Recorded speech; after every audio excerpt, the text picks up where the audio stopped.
خداوند کے زندہ پاک کلام میں سے آج ہم پڑھیں گے خروج اس کا 26 باب، خداوند کی حضوری کا خیمہ۔ اور تو مسکن کے لیے 10 پردے بنانا، یہ بٹے ہوئے باریک کتان اور آسمانی، کرمزی اور سرخ رنگ کے کپڑوں کے ہوں، اور ان میں کسی ماہر استاد سے کروبیوں کی صورت کڑھوانا۔ ہر پردہ کی لمبائی 28 ہاتھ اور چوڑائی 4 ہاتھ ہو، اور سب پردے ایک ہی ناپ کے ہوں، اور 5 پردے ایک دوسرے سے جوڑے جائیں، اور باقی 5 پردے بھی ایک دوسرے سے جوڑے جائیں۔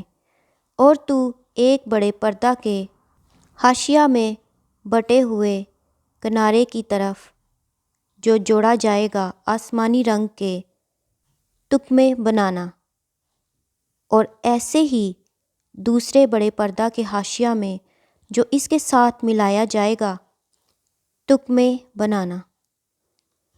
50 تکمے ایک بڑے پردہ میں بنانا، اور 50 ہی دوسرے بڑے پردہ کے حاشیہ میں جو اس کے ساتھ ملایا جائے گا بنانا، اور سب تکمے ایک دوسرے کے آمنے سامنے ہوں، اور سونے کی 50 گھنڈیاں بنا کر ان پردوں کو انہی گھنڈیوں سے ایک دوسرے کے ساتھ جوڑ دینا، تب وہ مسکن ایک ہو جائے گا۔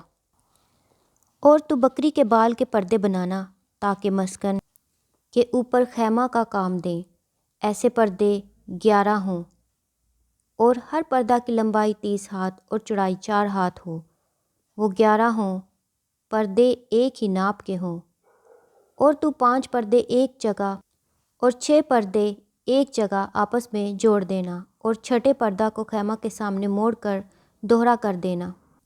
اور تو 50 تکمے اس پردہ کے حاشیہ میں جو باہر سے ملایا جائے گا، اور 50 ہی تکمے دوسری طرف کے پردہ کے حاشیہ میں جو باہر سے ملایا جائے گا، اور پیتل کی 50 گھنڈیاں بنا کر ان گھنڈیوں کو تکموں میں پہنا دینا، اور خیمہ کو جوڑ دینا تاکہ وہ ایک ہو جائے۔ اور خیمہ کے پردوں کا لٹکا ہوا حصہ یعنی آدھا پردہ جو بچ رہے گا وہ مسکن کی پچھلی طرف لٹکا رہے، اور خیمہ کے پردوں کی لمبائی کے باقی حصہ میں سے 1 ہاتھ پردہ ادھر سے اور 1 ہاتھ پردہ ادھر سے مسکن کی دونوں طرف ادھر اور ادھر لٹکا رہے تاکہ اسے ڈھانک لے۔ اور تو اس خیمہ کے لیے مینڈھوں کی سرخ رنگی ہوئی کھالوں کا غلاف، اور اس کے اوپر تخسوں کی کھالوں کا غلاف بنانا۔ اور تو مسکن کے لیے کیکر کی لکڑی کے تختے بنانا کہ کھڑے کیے جائیں۔ ہر تختہ کی لمبائی 10 ہاتھ اور چوڑائی 1.5 ہاتھ ہو، اور ہر تختہ میں 2 چولیں ہوں جو ایک دوسرے سے ملی ہوئی ہوں۔ مسکن کے سب تختے اسی طرح کے بنانا، اور مسکن کے لیے جو تختے تو بنائے گا ان میں سے 20 تختے جنوبی سمت کے لیے ہوں، اور ان 20 تختوں کے نیچے چاندی کے 40 کھانے بنانا، یعنی ہر ایک تختہ کے نیچے اس کی دونوں چولوں کے لیے 2 کھانے، اور مسکن کی دوسری طرف یعنی شمالی سمت کے لیے 20 تختے ہوں، اور ان کے لیے بھی چاندی کے 40 ہی کھانے ہوں، یعنی ایک تختہ کے نیچے 2 کھانے۔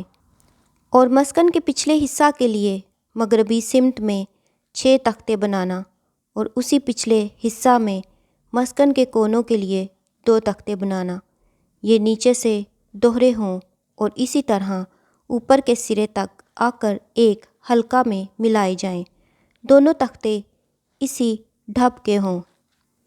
یہ تختے دونوں کونوں کے لیے ہوں گے۔ پس 8 تختے اور چاندی کے 16 خانے ہوں گے، یعنی ایک ایک تختہ کے لیے 2 خانے۔ اور تو کیکر کی لکڑی کے بینڈے بنانا، 5 بینڈے مسکن کے ایک پہلو کے تختوں کے لیے اور 5 بینڈے مسکن کے دوسرے پہلو کے تختوں کے لیے اور 5 بینڈے مسکن کے پچھلے حصہ یعنی مغربی سمت کے تختوں کے لیے۔ اور وسطی بینڈا جو تختوں کے بیچ میں ہو وہ خیمہ کی ایک حد سے دوسری حد تک پہنچے۔ اور تو تختوں کو سونے سے منڈھنا اور بینڈوں کے گھروں کے لیے سونے کے کڑے بنانا اور بینڈوں کو بھی سونے سے منڈھنا۔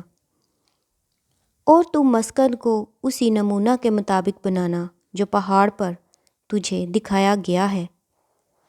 اور تو آسمانی، ارغوانی اور سرخ رنگ کے کپڑوں اور باریک بٹے ہوئے کتان کا ایک پردہ بنانا اور اس میں کسی ماہر استاد سے کروبیوں کی صورت کڑھوانا اور اسے سونے سے منڈھے ہوئے کیکر کے 4 ستونوں پر لٹکانا۔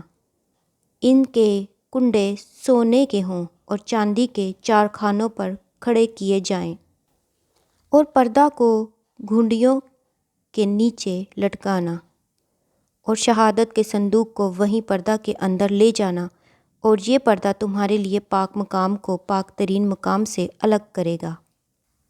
اور تو سرپوش کو پاک ترین مقام میں شہادت کے صندوق پر رکھنا اور میز کو پردہ کے باہر دھر کر شمعدان کو اس کے مقابل مسکن کی جنوبی سمت میں رکھنا، یعنی میز شمالی سمت میں رکھنا۔